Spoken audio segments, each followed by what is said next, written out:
Viewers আসসালামু আলাইকুম, কি খবর? সবাই কেমন আছেন? আশা করছি সবাই ভালো আছেন। আলহামদুলিল্লাহ আমিও ভালো আছি। আমাদের ইউটিউব চ্যানেলটিতে আপনাদের অনেক বেশি রেসপন্স পাচ্ছি, সাড়া পাচ্ছি। এই জন্য আপনাদেরকে অসংখ্য ধন্যবাদ সবসময় আমাদের সাথে থাকার জন্য। আশা করি প্রতিনিয়ত আপনাদের সামনে হাজির হব নতুন নতুন অজানা তথ্য নিয়ে। আজকে কথা বলবো ফার্স্ট টাইম সেক্স, অর্থাৎ প্রথমবার সহবাসের যে অনুভূতি বা ফিলিংস সেটা নিয়ে।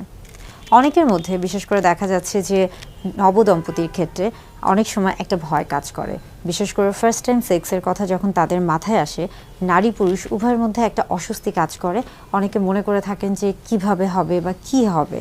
আসলে এই যে একটা অনুভূতি, এটা কিন্তু দেখা যাচ্ছে যে তাদের মধ্যে একটা দুশ্চিন্তা তৈরি করে। অনেক সময় অনেকে এত বেশি নার্ভাস হয়ে যায় যে তারা অনেক বেশি ভীত হয়ে যায় এবং স্বাভাবিক যে কাজ সেটা করতে পারে না। অথচ সেক্স কিন্তু আমাদের জীবনে খুবই স্বাভাবিক এবং গুরুত্বপূর্ণ একটি বিষয়। এটা মূলত নির্ভর করছে বিশেষ করে যারা প্রথমবারে সহবাসের ক্ষেত্রে জড়িয়ে যাচ্ছেন বা প্রথমবার সহবাস যারা করতে যাচ্ছেন, তাদেরকে বেশ কিছু জিনিস মাথায় রাখতে হবে। যে প্রথমবার সহবাসের ক্ষেত্রে কিন্তু বিষয়টা নিয়ে কখনোই অতিরিক্ত চিন্তা করা যাবে না যে আসলে কি হবে বা কি হবে না, বা কোনটার পর কি হবে বা আমি কিভাবে কি করব, প্রসেস, এই যে স্টেপ বাই স্টেপ চিন্তা করা, এই যে অতিরিক্ত চিন্তা, এটা কিন্তু অনেক সময় দুশ্চিন্তার কারণ হয়ে যায়। তাই এই বিষয়টা নিয়ে কিন্তু অতিরিক্ত চিন্তা বা দুশ্চিন্তা করা যাবে না, এটাকে খুবই স্বাভাবিকভাবে নিতে হবে।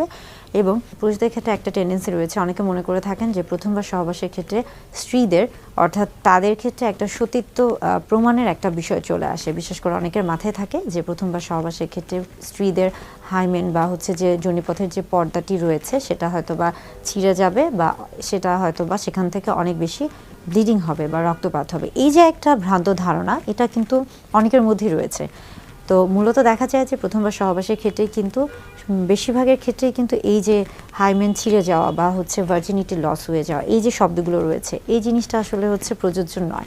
কেননা প্রথমবার সহবাসের ক্ষেত্রে সবসময় যে আসলে অনেক বেশি ব্লিডিং হবে, এটা কখনোই সম্ভব না। বরং এটা আসলে বেশিরভাগ ক্ষেত্রে আমরা বলে থাকি যে স্ত্রীদের ক্ষেত্রে স্ত্রীদের যোনিপথের নিচের অংশে একটা হাইমেন নামক একটি পর্দা রয়েছে, যেটা কিনা একটা ইলাস্টিক বা একটা রাবারের মতো একটি পর্দা। এবং এটা দেখা যাচ্ছে যে হ্যাঁ, প্রথমবার সহবাসের ক্ষেত্রে অনেক সময় অনেকের ক্ষেত্রে কিছুটা ব্যথা হতে পারে বা কিছুটা ব্লিডিং, তবে এটা খুবই সামান্য হয়ে থাকে। এবং এটা তখন হয়ে থাকে বিশেষ করে যাদের দেখা যাচ্ছে যে হাইমেন বা পর্দাটি কিছুটা শক্ত মাংসপেশি দ্বারা গঠিত। কিন্তু তাছাড়া বেশিরভাগ স্ত্রীদের ক্ষেত্রে এটা কিন্তু অর্ধচন্দ্রাকৃতির হয়ে থাকে এবং তাদের ক্ষেত্রে এই যে ব্লিডিংয়ের যে বিষয়টি, এটা কিন্তু থাকে না এবং অনেক সময় পেইনের বিষয়টিও থাকে না।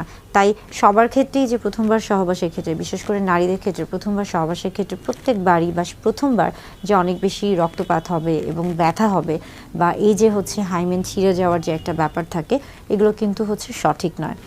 আবার পুরুষদের ক্ষেত্রেও দেখা যাচ্ছে যে পুরুষরা অনেক সময় ভয়ে থাকেন যে তিনি পারবেন কি না, বা কিভাবে কি করবেন, বা কোথায় তিনি পেনিট্রেশন করবেন, এই যে বিষয়গুলো, এই প্রত্যেকটা জিনিস কিন্তু আসলে নারী পুরুষ উভয়ের ক্ষেত্রে জানতে হবে।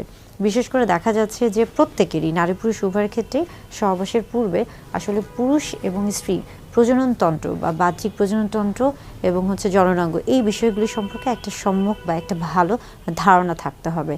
আমার কাছে এমনও অনেক রুগী এসেছে যারা নব দম্পতি বা বিবাহিত দম্পতি, অথচ তারা জানেই না যে কিভাবে সহবাস করতে হবে বা এই যে পেনিট্রেশনের বিষয়টি, এটা তারা জানে না। তো এই বিষয়গুলো সম্পর্কে আসলে ধারণা থাকা উচিত। আর প্রথমবার সহবাসের ক্ষেত্রে সবসময় বলে থাকি যে আসলে সেক্সুয়াল এডুকেশন বা সেক্স এডুকেশনটা সবসময় দরকার। তা না হলে শুধুমাত্র সহবাসের ক্ষেত্রেই নয়, সহবাসের পরে যে বিভিন্ন রকমের বা সহবাসের ফলে যে বিভিন্ন ধরনের যৌনবাহিত রোগে আক্রান্ত হতে পারে, এই প্রত্যেকটা জিনিসই আসলে প্রত্যেকের জানা উচিত। এবং এগুলো সম্পর্কে এগুলো থেকে একজন যেন ভালো থাকতে পারে, সুস্থ থাকতে পারে, তাই প্রত্যেকেরই কিন্তু সেক্সুয়াল এডুকেশনটা অত্যন্ত গুরুত্বপূর্ণ।